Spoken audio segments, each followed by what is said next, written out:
Wow, we are at Standard 13. Standard 13 is going to cover the Cold War, and the Cold War is going to last from 1945 to 1991. I was alive in 1991. How about you? All right, so standard 13A and B. You guys are going to be able to explain key events of the Cold War, including the competition between the American and Soviet economic and political systems, and the causes of the collapse of communism in the Soviet Union and Eastern Europe. And you guys are going to be able to assess the impact of nuclear weaponry on patterns of conflict and cooperation since 1945. Whew, here we go. So, competition between the U.S. and the USSR is going to lay the foundation for the Cold War. The Cold War influenced the policies of the U.S. and the Soviet Union towards other nations and conflicts around the world. So the beginning of the Cold War.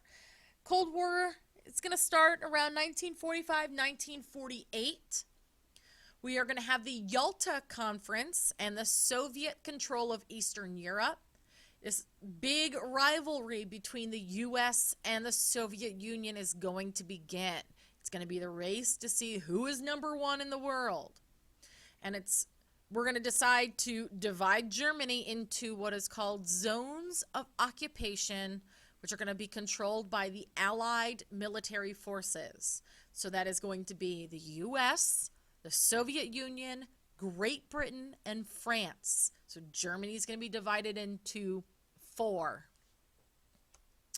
All right, so we're going to have democracy and free enterprise system versus dictatorship and communism. So if you look at the map, we are going to have Western Germany. And if you look at the colors of which I wrote democracy, you will see democracy is written in green, which is for Great Britain, yellow or orange-ish color, which is here, the U.S., and then we're going to have blue, which is France. So this whole western half is going to be a democracy. Then we're going to have the eastern part of Germany. It's going to be communist. And notice it's written, communism is written in just one color. And here we have the Soviet Union.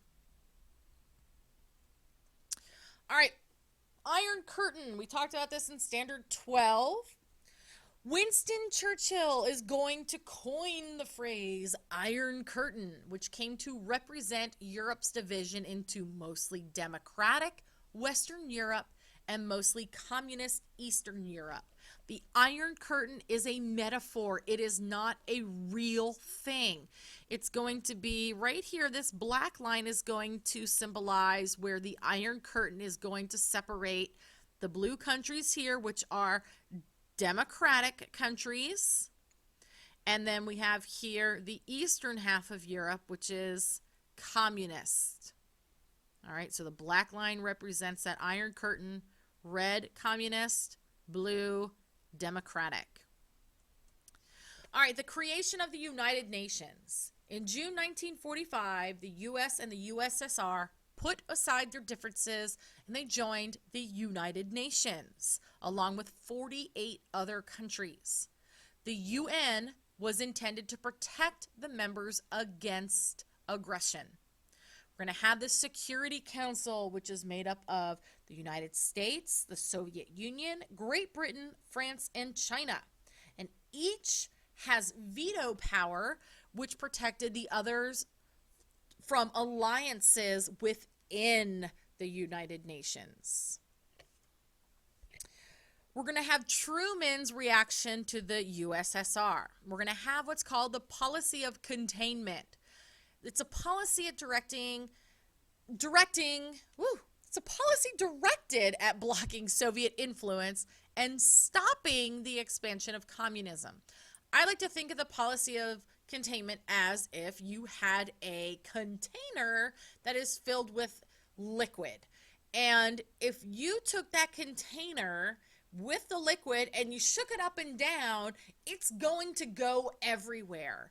Okay, so the liquid in the container is not being contained. So if you put a lid on that container full of liquid and you sealed it shut, you are going to contain the liquid from spreading and spilling all over the place. And that is this policy of containment. They wanted to put a lid on that container of communism, so communism is not going to spread, that it's just going to stay where it's at. It's not going to go elsewhere. Then we have the Truman Doctrine, and that's Truman's policy to help support nations that reject communism. And then we're going to have the Marshall Plan, which is that program developed to help rebuild Western Europe by providing food, machinery, and other materials, which we talked about there at the end of Standard 12. All right, so characteristics of the Cold War. I'd like to go ahead and first state that the Cold War was not an actual physical fighting war. It's going to have wars that happen in this time period that are going to characterize the Cold War time period, but the Cold War itself is not an actual physical war.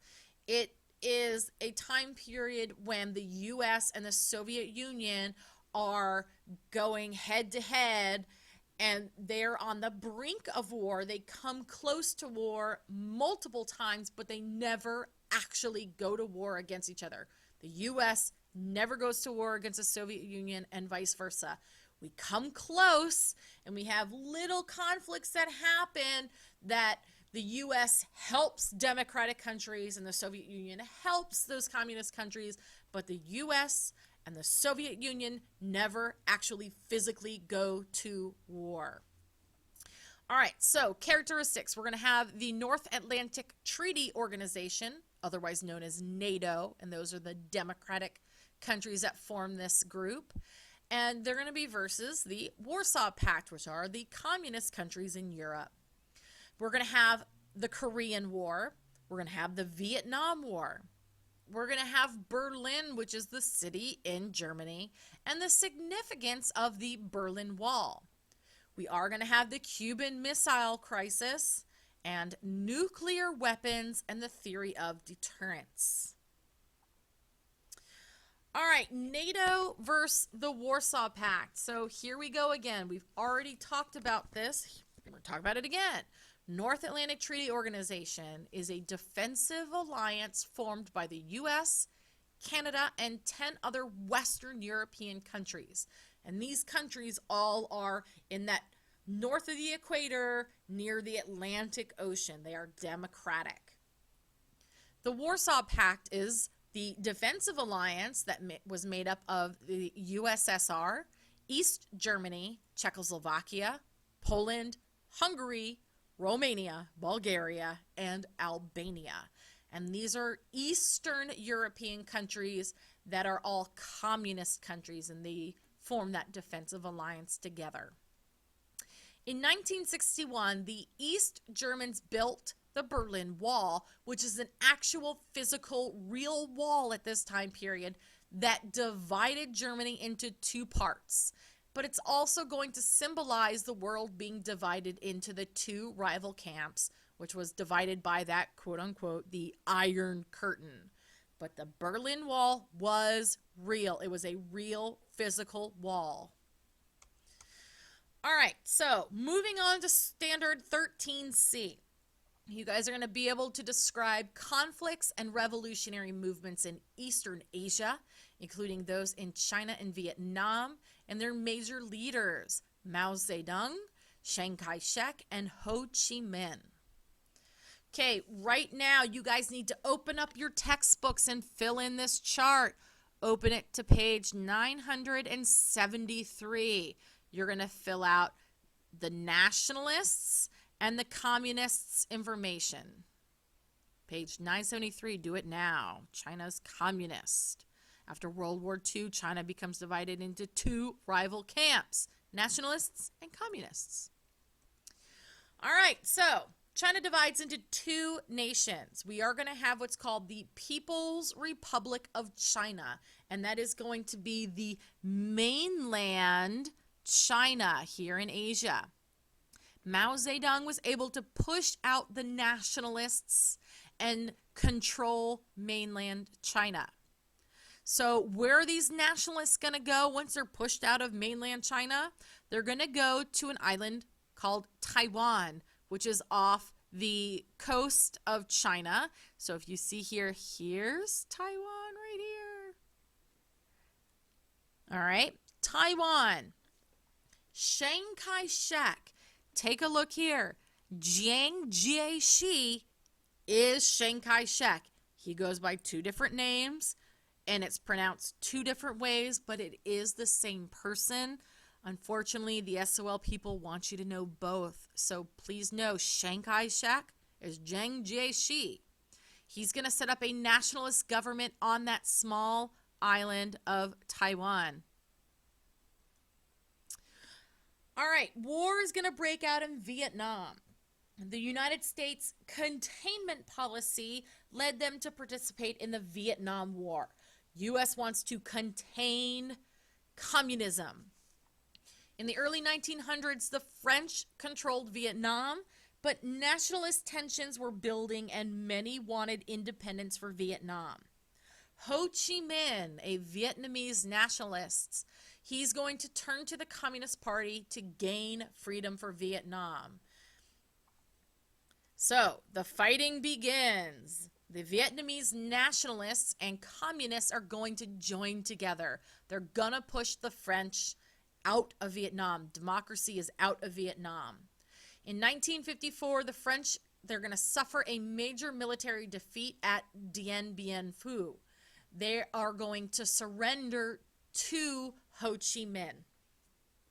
With the defeat of the French, the U.S. saw a rising communist threat in Asia known as the domino theory. The U.S. government felt that Asian countries would fall to communist dictators like a row of dominoes.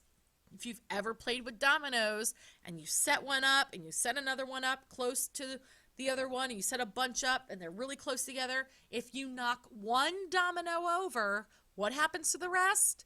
They all fall over too. So saying that that first domino is a communist country and it falls to communism and it falls into the next country, that country is going to become communist. They're going to fall to communism and move over to the next country just like a row of dominoes. So where does this leave us? Vietnam is a divided country. After the defeat of the French, Vietnam was divided at what is called the 17th parallel. Right here, this line right here, 17-degree latitude. North Vietnam here in purple is going to be communist. Green down here, South Vietnam is an anti-communist government that is going to be established by the U.S. and France. All right, ladies and gentlemen, that's going to end this set of flip class notes. We are going to continue the Cold War. Actually, we're going to quickly end the Cold War and talk about some important people of the 20th century. All right, ladies and gentlemen, if you have any questions, please do not hesitate to ask, and I will see you all on the flip side.